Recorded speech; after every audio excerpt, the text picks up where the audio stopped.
Stories are like movies that play in our minds, making learning English a visual and emotional experience. As you follow the plot, you absorb the language naturally. Today's narrative is about discovering your authentic voice, and it is also your chance to improve your English in a creative and unexpected way. They are taught to aim for the big project, the polished masterpiece made to impress, to fit expectations. They have caught. But what if our true genius, our most authentic voice, is hidden on the secondary project, in that strange personal side project that we do for pure passion, almost like a secret? This is the story of Alex, a film student, obsessed with creating the right masterpiece, the one that would open Hollywood's doors. But that masterpiece was pulling him away from what he truly loved to do. The F-Cut. Alex lived for film. As an ambitious student at the prestigious NYU Tisch, he saw his thesis project not as schoolwork, but as his calling card for Hollywood. It was what he put his greatest effort into, a complex fiction short film, with an intricate plot, challenging cinematography, and an obsessive quest for technical perfection. Every day was a battle against the tight budget, the technical challenges, and the self-imposed pressure to create something that would impress the future bosses of the industry. But there was another project, one that Alex barely considered work, born almost by accident, in his rare moments of downtime, as a way to clear his mind from the stress of the serious film. He started filming with his cell phone. The subject? The fascinating and eccentric subculture of the pigeon keepers of Washington Square Park. They were men and women who dedicated their lives to those urban birds, each with their own stories, their philosophies, and their own strange dignity. The process was the opposite of his main film. No script, no pressure, just curiosity and the simple joy of observing. In his mind, the hierarchy was clear. The fiction short was the important work, the future masterpiece. The pigeon documentary was a fun distraction, a waste of time that he kept almost like a secret, shameful hobby. He was the serious director of the fiction short, not realizing that it was in the documentary that his true voice was beginning to find focus. Judgment Day arrived near the end of the semester. Alex needed to show a rough cut of his work to his thesis advisor, a cynical, brilliant filmmaker known for his brutal honesty, the kind of professor whose approval was worth more than any grade. With sweaty palms, Alex prepared the projection. It was his A-side, the fiction short, polished and technically flawless, the result of months of stress and hard work. He presented the film with nervous pride, highlighting the complexity of the lighting, the difficulty of certain shots. The professor watched in silence, his expression unreadable. When the lights came up, he remained quiet for a moment that felt like an eternity. Then, he offered his feedback. It was technical, it was precise. He praised the competence of the execution. But there was no passion in his voice, no spark in his eye. It was the kind of praise one gives to a good plumbing job.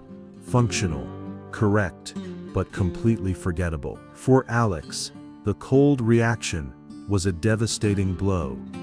Alex turned off the projector, feeling the weight of disappointment.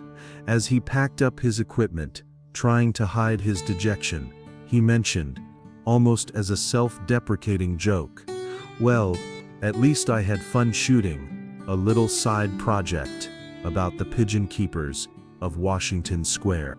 The professor, who was already getting up, stopped, perhaps out of boredom, Perhaps out of a spark of genuine curiosity, amidst so many perfect student films, he asked. "Pigeons. Let me see it." Surprised, Alex took out his phone and showed him a few raw, unedited clips he had recorded.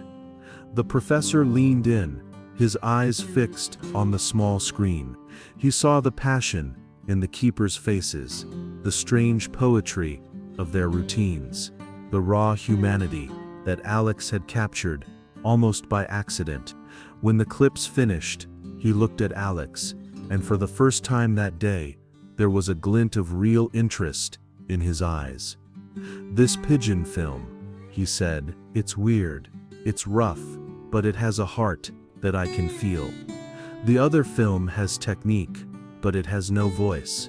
He paused, letting the sentence hang in the air, before finishing with the question that would change everything.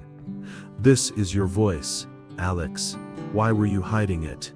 The professor's words echoed in Alex's mind that night, louder than any applause he had ever imagined for his serious film. Stunned, he opened the folder with the raw footage from the documentary, and, for the first time, watched it, not as a hobby, but with the eyes of a filmmaker. He saw the authenticity, the humanity, the unexpected story he had captured almost by accident, while his passion was free from the pressure of perfection. He made a decision that seemed professionally suicidal. He put the polished fiction short on the back burner and dove into editing the Pigeon documentary. He treated it with the seriousness he had once reserved only for his main project. The process was different, less about technique and more about finding the truth and the heart of those eccentric people and their birds. Still uncertain, he submitted both films to the NYU Film Festival. The fiction short was his safe bet, the right film. The documentary was his lottery ticket, his bet on the heart. On awards night, he sat in the audience, his stomach in knots. His fiction short was not mentioned. He felt the bitter taste of failure. Then came the announcement for the main jury prize.